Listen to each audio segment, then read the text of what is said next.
ඉතින් අද කතාව පර්සනල් වෙබ්සයිට් එකක් හදන්න කොහොමද කියලා. රයිට්. ඉතින් පර්සනල් වෙබ්සයිට් එකක් හදලා ඔයාට ඉක්මනින් AI පාවිච්චි කරලා කොහොමද ඔයාට ලයිව් ගෙනියන තැනට එනකම්ම මම කතා කරනවා. ඉතින් අද කතා කරන්නේ පර්සනල් වෙබ්සයිට් එකක්. අද දවසේ වෙද්දී ගොඩක් අයට උමනා වෙන දෙයක් තමයි මේ පර්සනල් වෙබ්සයිට් එක කියන එක. ඉතින් මේ පර්සනල් වෙබ්සයිට් එකක් ඔයා ඇයි හදන්නේ සහ ඔයාට ඇයි අවශ්‍ය වෙන්නේ සහ කොහොමද හදන්නේ කියන කතන්දරේ තමයි මම අද කතා කරන්නේ. හරි. ඉතින් අපි යන් පර්සනල් බ්‍රෑන්ඩින් වෙබ්සයිට් එකක් ඇයි කියන කතාවට. ඉතින් ගත්තොත් එහෙම ඔයාගේ තියෙන ස්කිල්ස්, ඒ වගේම තමයි එක්ස්පර්ටීස්, ඒ වගේම තමයි ඔයාගේ අචීව්මන්ට්ස්, ඒ වගේම තමයි ඔයා මොනවද කරන්නේ, ඔයාගේ පර්සනැලිටි එක පෙන්වන්න වැදගත් වෙන දෙයක් තමයි මේ පර්සනල් වෙබ්සයිට් එක කියලා කියන්නේ. රයිට්. ඉතින් පර්සනල් වෙබ්සයිට් එකක් සිම්පලි ඔයාට හදාගන්න පුළුවන්. ඉතින් ඒක වටිනවා වගේ කැරියර් ග්‍රෝත් එකට. ඉතින් ඒ වගේම තමයි සාමාන්‍යයෙන් ඔයා ගත්තොත් එහෙම ඔයාගේ වෙබ්සයිට් එකක්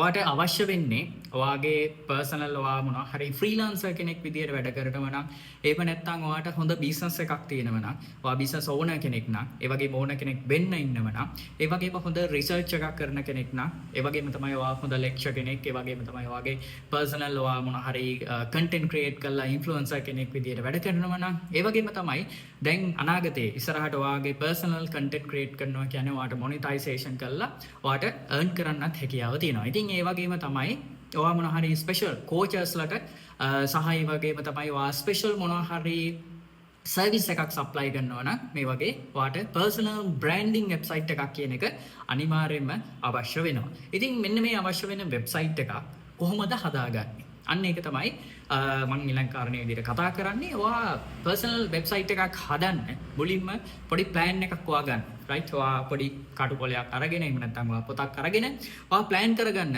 ඇයි ඔයා පර්සනල් බ්‍රෑන්ඩින් වෙබ්සයිට් එකක් හදන්න ඕනේ කියලා. රයිට්. ඔයා පර්සනලි පළවෙනියටම ඔයා අයිඩෙන්ටිෆයි කරගන්න ඔයා විසින්ම ඔයා කවුද කියන එක. රයිට්. ඔයා ගත්තොත් එහෙම ඔයා ෆ්‍රීලාන්සර් කෙනෙක් නම්, ෆ්‍රීලාන්සර් වෙබ් ඩිසයිනර් කෙනෙක් නම් ඔයා අයිඩෙන්ටිෆයි කරන්න මම ෆ්‍රීලාන්සර් වෙබ් ඩිසයිනර් කෙනෙක් කියලා. රයිට්. අන්න ඒ වටා තමයි ඔයාගේ සයිට් එකේ මැපින් එක තීරණය වෙන්නේ. රයිට්. එතකොට ඒ වගේ ගත්තොත් එහෙම දැන් මම එක්සාම්පල් එකක් ගන්නම්. මම විෂුවල් කරන මගේ පර්සනල් වෙබ්සයිට් එක මම කොහොමද හදාගෙන යන්නේ කියන කතන්දරේ තමයි මම මේ කතා කරගෙන යන්නේ. ඉතින් එතකොට මම පර්සනල් වශයෙන් ගත්තොත් මගේ එකක් තමයි මගේ අරමුණු කීපයක් තියෙනවා. එතකොට පළවෙනියටම මම මගේ කැරියර් ලයිෆ් එක කොහොමද ග්‍රෝත් වෙන්නේ කියන කතන්දරේ මට විෂුවල් කරන්න ඕන. ඒ වගේම තමයි මම ඩිජිටල් ප්‍රොඩක්ට්ස් කීපයක් කරනවා. එතකොට මේ ඩිජිටල් ප්‍රොඩක්ට්ස් වල කොහොමද මම කේස් ස්ටඩීස් කරේ සහ ඒව කොහොමද විෂුවල් කරන්න යන්නේ කියන කතන්දරේ තමයි මම එතෙන්දී විෂුවල් කරන්න යනවා.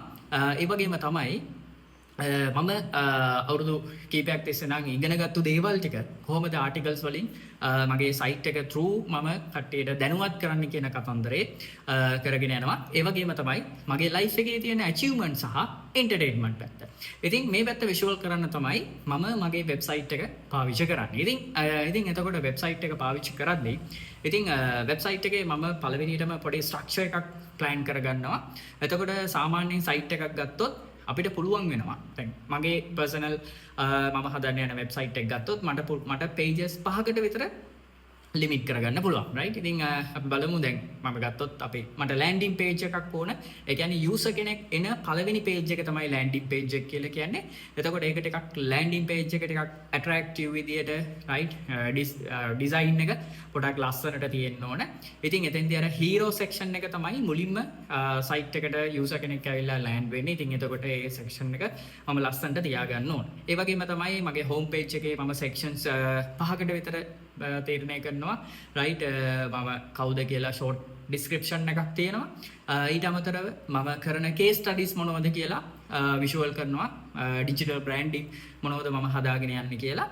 තුන්වෙනියට තමයි මම ගැන ටෙක්ස්ටමෝනියල් ටිකක් මම ඇඩ් කරන හිතාගෙන ඉන්නවා. මම ගැන මට ෆීඩ්බැක් දීපු කට්ටිය ගැන සහ මාත් එක්ක වැඩ කරන පිරිසගේ ටෙක්ස්ටමෝනියල් ටිකක් ඇඩ් කරනවා.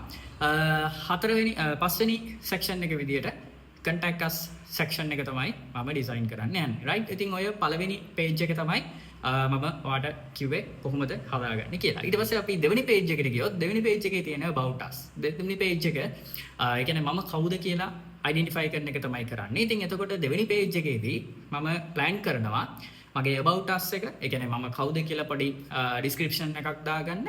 ඊට අමතරව මගේ මම ඉස්කෝලේ යන තැන ඉඳන් මගේ පාසලේ ඉඳන් මම යුනිවර්සිටි එක දක්වාම ඩිග්‍රී එක යන මගේ පාත් එක සහ මම මොනවද සර්ටිෆිකේට්ස් අරගෙන තියෙනවා නම් achievements අරගෙන තියෙනවා නම් මේ දේවල් ටික විෂුවල් කරනවා. ඒ වගේම තමයි තව සෙක්ෂන් එකකට මම යනවා මගේ කැරියර් ලයිෆ් එක. ඒ කියන්නේ මම රැකියා මොන ශේෂ්ත්‍රයෙන්ද ඉස්සෙල්ලා පටන් ගත්තේ, එතකොට මම කරපු ජොබ්ස් මොනවද සහ ඒ ජොබ් එක ඇතුලේ මොනවද ටයිටල් එක, කොච්චර කාලයක් වැඩ කරාද කියලා පොඩි ටයිම්ලයින් එකක් ගේන්න තමයි මගේ ප්ලෑන් එක තියෙන්නේ. රයිට්. ඊට පස්සේ තුන්වෙනි page එකට ගියොත් තුන්වෙනි page එකේ මම කරන case studies කිහිපයක් ඇඩ් කරන්න තමයි හිතාගෙන ඉන්නේ. එතකොට මේ case studies වලදී මම දැනට කරන travel AI කියන මගේ brand එක තියෙනවා. එතකොට ඒක යටතේ මම products කිහිපයක් කරනවා. ඉතින් ඒ වගේම තමයි මම තව personal කරලා තියෙන case studies කිහිපයක් තියෙනවා. එක brands වලට. ඉතින් ඒ personal කරපු case studies ටික සහ මම company වැඩ කරන අතරතුරේදී මම කරන personal මට අහු වෙන case studies ටික. ඉතින් මම ඒ වගේ digital products වල case studies කිහිපයක් තමයි add කරන්න හිතාගෙන ඉන්නේ. තුන්වෙනි page එකේදී සහ එතනදී case studies තව page එකකට move වෙන්න. يعني single page එකක් විදියට case study එකක් කියවන්න පුළුවන් විදියට. ඉතින් මේ plan එක තියෙනවා. ඊට පස්සේ හතරවෙනි page එක විදියට මම plan කරන්නේ articles තමයි ගේන්නේ. එතකොට මම නිකන් blogs වගේ එහෙම නැත්නම් මගේ videos contents වලට අදාළ articles විදියට යනවා. එතකොට මගේ article section එකක් වැටෙනවා. එතකොට මම මොනවා හරි මේ කතා කරන වීඩියෝ එකක් උනත් මම article එකක් විදියට තව descriptions ලියලා ඒකට add කරන්න තමයි idea කරන්නේ. right. ඉතින් පස්වෙනි page එක විදියට මම හිතනවා මට contact us page එක මාව කවුරු හරි ඇවිල්ලා contact කරන්න අවශ්‍ය වුණොත් මගේ තියෙන සියලුම contact points ටික මම social medias ටික තමයි මම එතෙන්දි දාන්නේ. sorry මට තව එකක් කියන්න අමතකුණා.